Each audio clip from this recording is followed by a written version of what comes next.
Hey, friends and fam. Wanted to talk a little bit and kind of recap our trip to Colorado Springs recently. We love the Springs. We love going there. This is our second time there, and it always is as though God is speaking to us when we're there. Our trip, it was a long one because we decided to road trip. And if you've ever driven with an 18-month-old or any kid, you know the challenge that can ensue, especially if you're doing a cross country road trip. For those of you who don't know, we live in Tampa, Florida, so driving cross country to Colorado Springs was not an easy task. We spent about 26 to 27 hours on the road, both to Colorado Springs and returning from. So it was very, very long drives. And on those drives, it gave me plenty of time to, jump into some actual reading material so that I could keep my mind busy as I was on the road.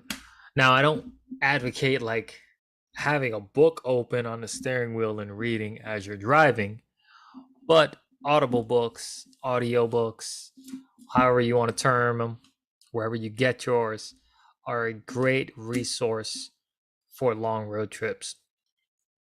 And on this road trip, I got through several books. Just to recap, completed Shoe Dog, which was one that I've heard numerous times recommended to me, and now I know why. It's an amazing story.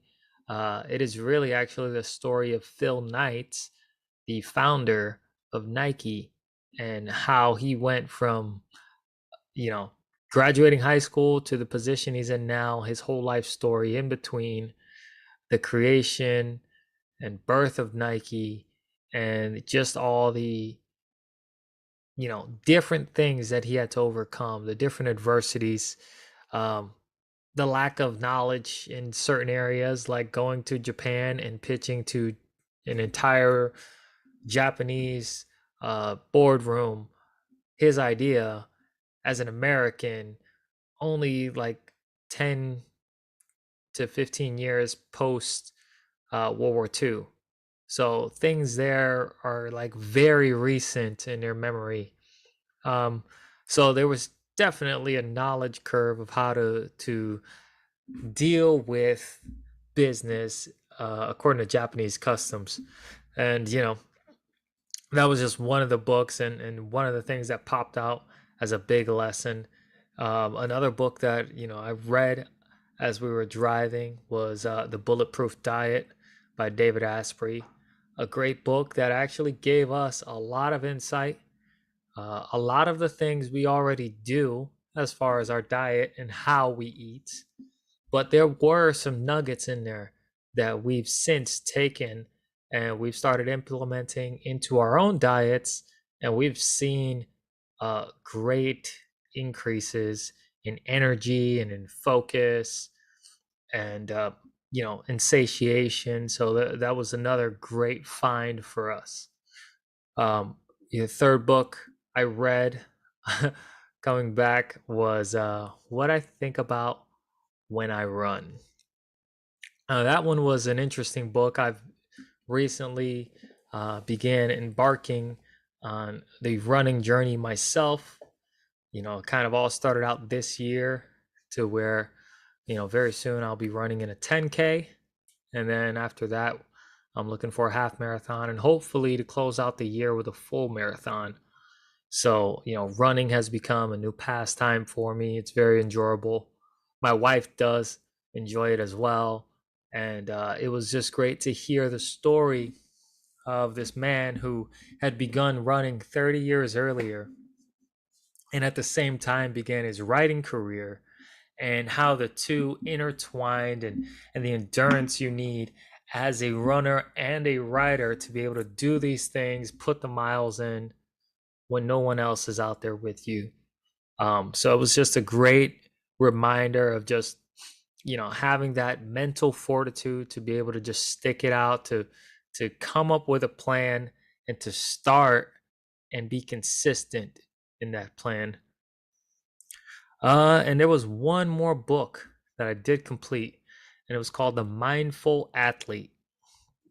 This one was written by actually the mindfulness coach for the 90s era, Michael Jordan era Chicago Bulls. So that was an interesting book, not for the reasons that you would typically think. I thought there would be a lot more about the Chicago Bulls and the mindfulness tactics and the stuff that they went through, but really it explains the story of the coach and how he had come to mindfulness and to use it in his own life and to make an impact in his community. And eventually, he was able to secure employment by the Chicago Bulls, but he didn't go out pursuing that as the start goal. He was just trying to keep himself on a path of sobriety and trying to help others who were on a similar path. So it was just great to see the consistency there as well, and just how he was fed by helping others and by helping others through their struggles and get to the other side. So all of these books, they had a couple things in common that I will share, but there were great reads, and I would recommend to anybody, if you are looking in these areas of just finding ways to make yourself better 1% each day with all your actions, whether it's the food you put in your mouth, whether it's the thoughts you have, the things you say, the way you treat other people. There are just so many small nuggets that can add to a much larger piece, and you can really make an impact on your life for the better when you start to implement all these little things, these slight changes. So a couple of things that I gleaned was that we're all capable of maximizing our God-given potential. There's not a person out there who isn't capable of doing this. And it doesn't matter what that potential is. It doesn't matter what circumstances are surrounding you or where you're at now. You are able to maximize what God's given you. For me, that is going to look differently than for you, and that's okay. But the thing is, there are ways that we can get better, and we can really give glory to God by being our pure, unadulterated self and maxing out, like Ed Milet likes to say. I also did listen to one of his podcasts as we were on the road. That was a good one too, and it reminds me, there's a book called The Coffee Bean, who was written by the guy he interviewed, who came from prison lifestyle. Well, first he was a Division I football prospect turned drug addict turned convict after some thefts, and just the amazing change God did in his life and the people that he used to give him the message that he needed in order to make an impact in the environment where he was at. And that book is called The Coffee Bean. So that's on my list of books to read as well. But that was one more thing that came up on the road trip as I was driving back to Tampa at 1 o'clock in the morning. It was great to hear that story of encouragement. But I want to show you guys all these books, they really, really had three things, just three in common. And that was a new knowledge. It was a new knowledge gained from each book. For myself personally, but the writers themselves were expressing the importance of new knowledge. We don't have all the answers innately within us. Not always. In some circumstances, we do. When it's a profession or something, we do know a lot of the answers, and we need somebody to just help draw those things out. But in some cases, we're complete novices. We have no idea what we're doing. And there's a plethora of knowledge out there that is accessible to all of us. So you just have to be aware that you are not the master of everything you try, whether your ego tells you you are or not. There is plenty to be learned. There is always new knowledge to be gained in every area and facet of life. So that was a one big key in seeing that from up to uh, Phil Knight, a man who has made $50 billion in his lifetime, down to you know just the mindfulness coach who was working with AA rehabilitation. There's always a new knowledge for us to gain. So, if you want to be successful, that step one is seeking out that knowledge. Number two is once we start attaining this knowledge, to amass it into a plan of action. Not just a plan, but a plan of action of when we're going to start, when we're going to finish, and what it's going to look like in between.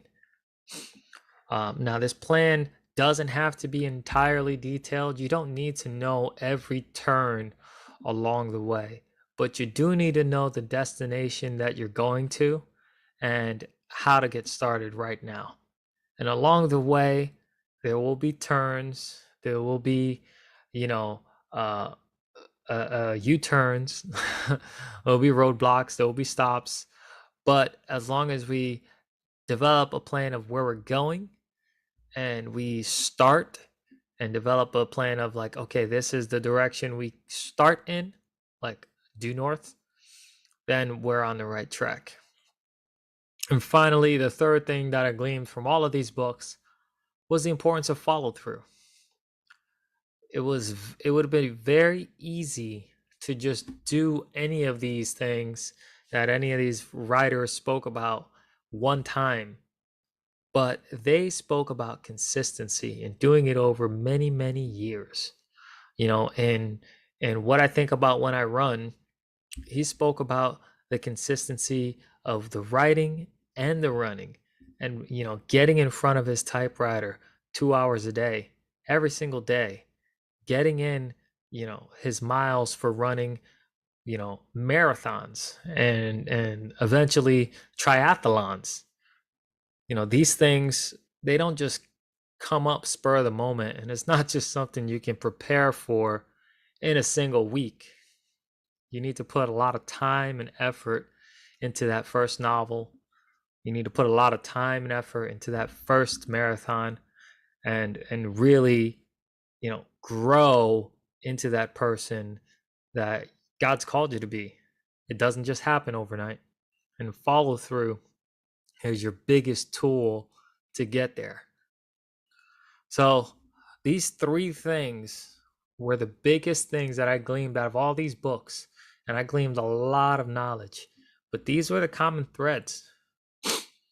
So I would encourage you to find new knowledge in the area that you're weak in, whether it's a person, whether it's, a site, or whether it's, looking up studies, whatever it is.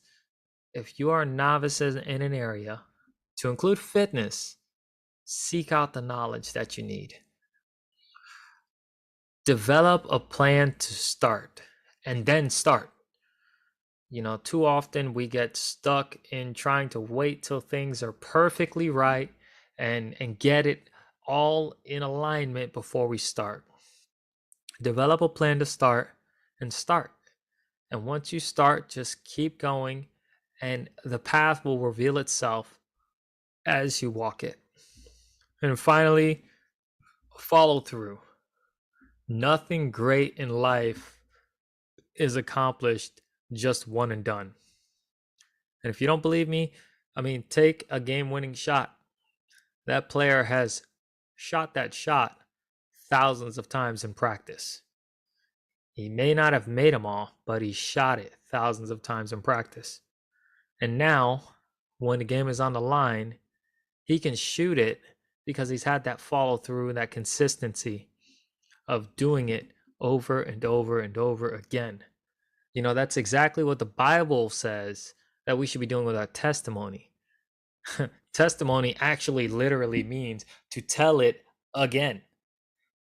So we should be embodying this not just in our lives and what we do, but what we say and how we preach and teach other people, to tell it again, to do it again, to follow through, not just once, but continually. Now, these things, these three keys are hard. They're not easy, but it can be made easier to manage with a team that can help you, with a team that can provide you with the knowledge base that you need in any given area. For me, my team, my wife and I, we provide knowledge in nutrition, life coaching, mindset coaching, and physical training. That's what we do. We coach, we consult. So if you are struggling in areas that I've described here, this is where you find a knowledge base. The face that's speaking to you right now can provide that. And we can help provide you with a plan to start and get you on the right track. But the third key is all up to you, and that's follow through. I can give you all the knowledge in the world. I can give you 1,000 plans on how to start, where to start, and what to do.